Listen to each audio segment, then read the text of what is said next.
Everyone, কেমন আছেন আপনারা সবাই? আপনাদের সবাইকে ওয়েলকাম জানাচ্ছি নতুন একটি ব্লগে। আজকের ব্লগটি আমি শুরু করেছি সকাল থেকে, আর এটা ক্রিসমাসের সকালের দিনের ব্লগ।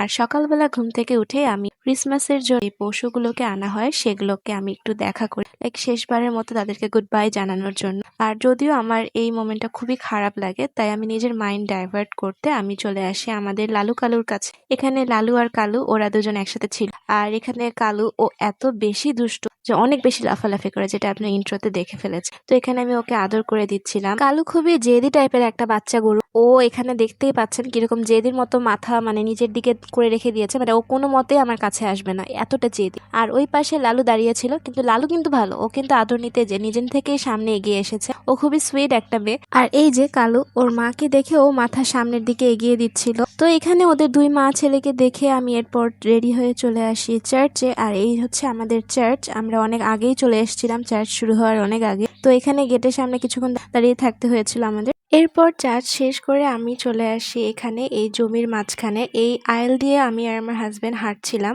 আর এই যে এই সেই গিফট যেটা আপনারা লাস্ট ব্লগে দেখেছিলেন, আমি বলেছিলাম যে আমার হাজবেন্ড আমাকে একটা ক্রিসমাস প্রেজেন্ট কিনে দিয়েছিল। এখানে এই সুন্দর রাস্তাটা দিয়ে আমরা চকলেট খেতে খেতে হেঁটে যাচ্ছিলাম। গ্রামের এই রাস্তাগুলো আমার কাছে অনেক বেশি ভালো লাগে, তাই যখনই আমি এখানে আসি আমি প্রায় সময় এই রাস্তা দিয়ে হাঁটাহাঁটি করি। হাঁটছিলাম আর চকলেট খাচ্ছিলাম। আর এই যে এখানে আমার হাজবেন্ড ও এখানে চকলেট খাচ্ছিল, আর আমি ওকে ইরিটেট করার ট্রাই করছিলাম। মানে যখনই আমি ওর সামনে ক্যামেরা ওপেন করি ও খুবই ক্র্যাঙ্কি হয়ে যায়, ও এগুলো একদমই পছন্দ করে না। আর আমি এখানে ইচ্ছা করে মানে জেনে শুনেও ওকে রাগানোর জন্য এই কাজটা করছিলাম। আর এখানে উত্তরবঙ্গের শীতের অবস্থার কথা আপনারা কম বেশি সবাই জানেন। আর সেই দিন এমন একটা দিন ছিল যেদিন সূর্য তো উঠেইনি সারাটা দিন, প্লাস আরো অনেক বেশি বাতাস হচ্ছিল। তো আর আমরা ছিলাম এখানে পুরো জমির মাঝখানে, তো এই জায়গাটাতে প্রচন্ড লেভেলে ঠান্ডা ছিল। আর এখানে আমার হাজবেন্ড ওর হিডেন ট্যালেন্ট শো করছিল। ও বলছিল যে ও এরকম ন্যারো আইল দিয়ে হেঁটে যেতে পারবে, ইভেন দৌড়াতে পর্যন্ত পারবে। তো সেটাই ও আমাকে দেখাচ্ছিল যে ও কত স্কিলড এসব আইল দিয়ে দৌড়াতে। তো যদিও ও খুব একটা এক্সপার্ট না, শুধু শুধু বেশি মানে ফাপড়বাজি করছিল। তো এখানে এই যে এই জায়গাটা আমার কাছে এত সুন্দর লাগে। আর ওই যে আমার হাজবেন্ড ওই জায়গায় দাঁড়িয়ে আছে, সে তার ট্যালেন্ট শো করে এখন ক্লান্ত হয়ে গেছে। তো এই পাশে আশেপাশে সবটাই পুরোটা ফাঁকা জায়গা ছিল, সেটাই আমি আপনাদেরকে দেখাচ্ছি। আর এখানে প্রচন্ড লেভেলের বাতাস ছিল। শীতকালে যদি রোদ না ওঠে, তার উপর যদি এক্সট্রা ভাবে বাতাস হয়, সেক্ষেত্রে কতটা ঠান্ডা লাগে আই হোপ সেটা আপনারা সবাই জানেন। তো এখানে আমরা আর বেশিক্ষণ থাকতে পারিনি, কারণ প্রচন্ড ঠান্ডা বাতাস হচ্ছিল। তো এরপর আমরা বাসায় চলে আসি। আর বাসার এইখানে সামনের উঠোনে আমরা দেখতে পাই এই যে আমার হাজবেন্ডের ফ্রেন্ড সার্কেল। আর এখানে নতুন জায়গায় এসে সে তার পুরনো ফ্রেন্ড সার্কেলকে খুঁজে পেয়ে অনেক বেশি খুশি হয়ে পড়ে, যার কারণে সে তার ফ্রেন্ড সার্কেলের সাথে দেখা করে, হাই হ্যালো বলে। আর এখানে সে তার ফ্রেন্ড সার্কেলকে তার কাছে ডাকছিল, কিন্তু তার ফ্রেন্ড সার্কেল তাকে রিজেক্ট করে দিয়ে আমার কাছে চলে আসছিল,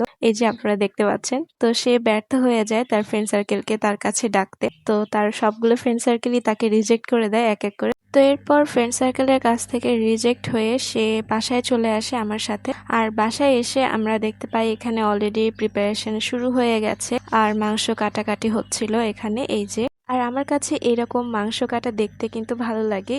আমি জানি এটা অনেকের কাছে ডিস্টার্বিং লাগতে পারে বা একটু পিকুলিয়ার লাগতে পারে, কিন্তু ছোটবেলা থেকে আমি এরকম যখনই ক্রিসমাসে কাটা হতো তখনই আমি এগুলো দাঁড়িয়ে থেকে দেখতাম। আর এই যে মাংস কাটা হবে, আর আমি সেখানে গিয়ে একটু আমার সুপ্ত কষাইগিরি এক্সপ্রেস করব না, সেটা তো কখনোই হয় না। তো এখানে গিয়ে আমি খুব ডেডিকেশনের সাথে আমার ভিতরকার যেই আর্ট, যে কষাই আছে, সেটাকে আমি এক্সপ্রেস করছিলাম। এখানে আমি আমার পছন্দসই এক পিস মাংস টুকরা বের করছিলাম, যেটা কিনা আমি এখানে কাটবো। তো এখানে অনেকক্ষণ যাবত খুঁজে আমি একটা মাংসের টুকরা খুঁজে বের করি। আর এখানে অনেকক্ষণ যাবত আমি আমার সেই সুপ্ত প্রতিভা এক্সপ্রেস করি। তারপর আমার মুড চেঞ্জ হয়, মনে হয় যে না, বহু নিজের সুপ্ত প্রতিভা দেখিয়ে ফেলেছি আজকের জন্য। তো এরপর আমি চলে যাই ফ্রেশ হয়ে, গোসল টোসল শেষ করে, লাঞ্চ শেষ করে চলে আসি আমাদের নতুন বাসায়। আমাদের নতুন বাসা এখানে আন্ডার কনস্ট্রাকশন আছে, তো সেটাই দেখতে আসছিলাম। তো এরপর বিকেলবেলা আমরা বের হয়ে পড়ি গ্রামটা ঘুরে দেখতে, যেহেতু ও গ্রামটা কখনো দেখেনি। তো এরপর গ্রাম ঘুরে দেখার পর বাবা আসে এবং বাবা আমাদেরকে বলে যে চলো তোমাদেরকে একটু জমির ওই সাইডটা থেকে ঘুরিয়ে নিয়ে আসি। তো এরপর আমরা সবাই মিলে ওই সাইডটা দিয়ে হেঁটে যাচ্ছিলাম। এখানে বাবা আর মা সামনের দিকে গল্প করতে করতে যাচ্ছিল, আর এখানে আমি আর আমার হাজবেন্ড আমরা পিছনে হেঁটে হেঁটে যাচ্ছিলাম। তো এখানে আমি সবসময় ডিস্টার্ব করি আমার হাজবেন্ডকে, এখানে ও আমার পিছনে ছিল, তো আমি ক্যামেরা দিয়ে ওকে বলছিলাম যে আমি কিন্তু তোমাকে এক্সপোজ করে দিচ্ছি, ক্যামেরায় তোমার ফেস দেখা যাবে। তো এরপর আমরা দুষ্টামি করতে করতে এই যে এখানে চলে আসি। আর এই জায়গাগুলো কিন্তু অনেক বেশি ঠান্ডা হয়, মানে গ্রামের ভিতরে এরিয়াতে যতটা না ঠান্ডা, এরকম ফাঁকা জমির মাঠে অনেক বেশি ঠান্ডা হয়। আর এরপর আমরা চলে আসি এই যে এই সরিষা খেতে। এখানে সরিষা খেতে এত সুন্দর সরিষা হয়েছে, তো এখানে গিয়ে আমি কিছু ছবি নিচ্ছিলাম। আর ভিতরে মানে এত ঘন করে সরিষাটাকে বোনা হয়েছিল, যার কারণে ভিতরে যেতে একটু প্রবলেম হচ্ছিল। তো এখানে আমি কোনো রকমে ভিতরে যাই আর অনেক সুন্দর সুন্দর ছবি ক্লিক করেছি, যেগুলো আমি অলরেডি পোস্ট করে দিয়েছি আমার ফেসবুক পেজে। আপনারা যদি চান সেটা দেখে আসতে পারেন। আর এই সরিষা ফুলের যে একটা সুন্দর মিষ্টি একটা ঘ্রাণ, যেটা কিনা বাতাসের সাথে সাথে ভেসে আসছিল, যেটা কিনা আমার কাছে অনেক বেশি ভালো লাগছিল। পর আমরা চলে আসি বাসায়। আর এখানে বাসায় আসার সময় আমার হাজবেন্ড যে